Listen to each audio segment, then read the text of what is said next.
Hello, I'm Duane Roelfs of St. John's Lutheran Church of Anchor, Illinois. I will lead daily devotions from Christ in Her Home, a daily devotion series. The Bible I am using is the Revised Standard Version. The reading for Sunday, March 29th, the fifth Sunday in Lent, is John chapter 11, verses 1 through 45.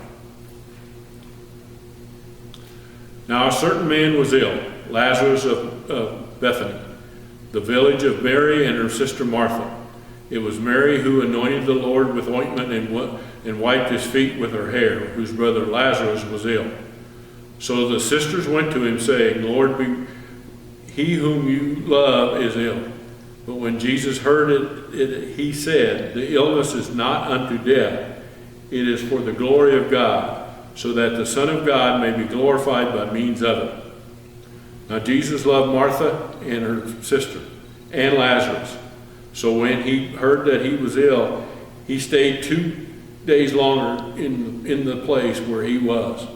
Then after this he said to the disciples, Let us go into Judea again. The disciples said to him, Rabbi, the Jews were but now seeking to stone you. And are you going there again? Jesus answered, Are there not 12 hours in the day? If anyone walks in the day and he does not stumble, because he sees the light of the world. But if anyone walks in the night, he stumbles because the light is not in him.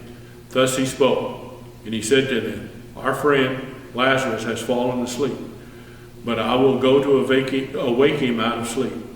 The disciples said to him, Lord, if he has fallen asleep, he will recover. Now Jesus had spoken of his death, but they thought that he meant taking rest and sleep. Then Jesus told them plainly, Lazarus is dead, and for your sake I am glad that I was not there, so that you may believe, but let us go to him. Thomas, called the twin, said to his fellow disciples, Let us also go that we may die with him.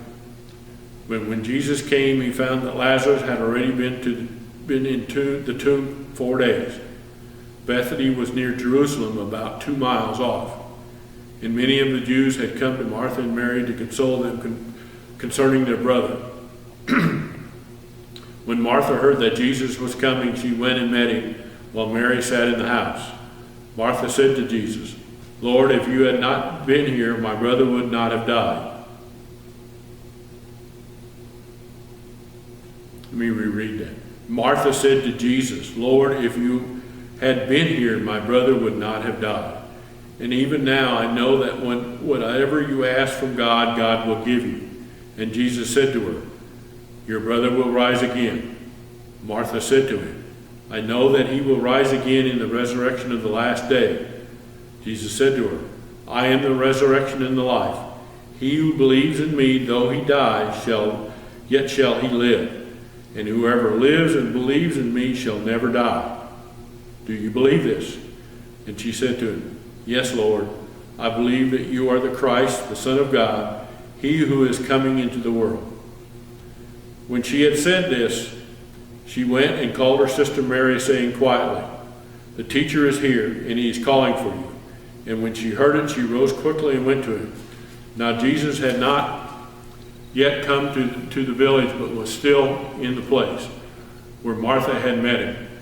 When the Jews who were with her in the house consoled her, saw Mary rise quickly and go out, they followed her, supposing that she was going to the tombs to weep there. Then Mary, when she came where Jesus was and saw him, fell at his feet, saying to him, Lord, if you had been here, my brother would not have died.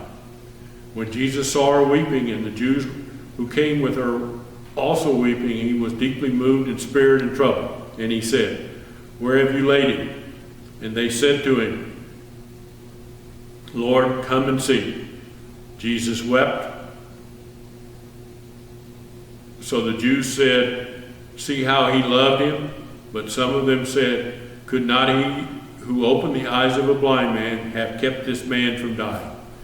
Then Jesus, deeply moved again, came to the tomb. It was a cave, and a stone lay upon it. Jesus said, "Take away the stone." Martha, the sister of the dead man, said to him, "Lord, by this time there will be an odor, for he has been dead 4 days."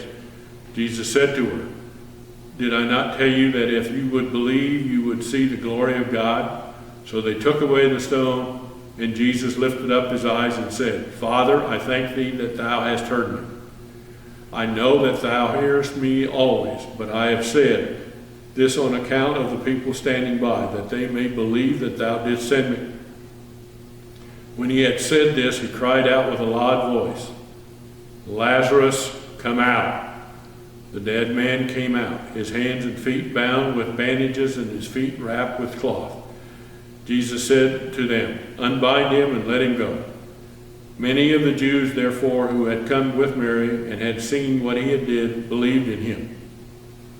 The word of the Lord. Fifth Sunday in Lent, Jesus said to Martha, "Your brother will rise again." Verse 23. Throughout history and in many cultures, women have often provided care for loved ones after death. I imagine that Mary and Martha, two unmarried women living in their brother's house, economically independent on him and now forced to prepare his body for burial, were rightly angry that God arrived too late to heal Lazarus. But Jesus was not deterred from his mission to defeat death at its own game. He asked where Lazarus had been laid to rest and went directly to the grave, the place death resides. The heavy stone sealing the tomb did not make Jesus turn away. Neither did the smell of decay or of the decomposition the body had already started to undergo during Jesus' 4-day delay. Death could not impede Jesus, who raised Lazarus back to life. How odd then that later it seemed Jesus could not escape his own death.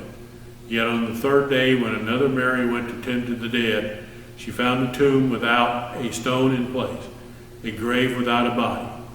Death had lost again. Death had lost forever. Jesus, be with those who near death. Remind them and us that you are the resurrection and the life. Amen. Please join with me with the Lord's Prayer, if you would, please. Our Father, who art in heaven, hallowed be thy name. Thy kingdom come, thy will be done on earth as it is in heaven. Give us this day our daily bread, and forgive us our trespasses, and we forgive those who trespass against us. And lead us not into temptation, but deliver us from evil. For thine is the kingdom, and the power, and the glory, forever and ever. Amen.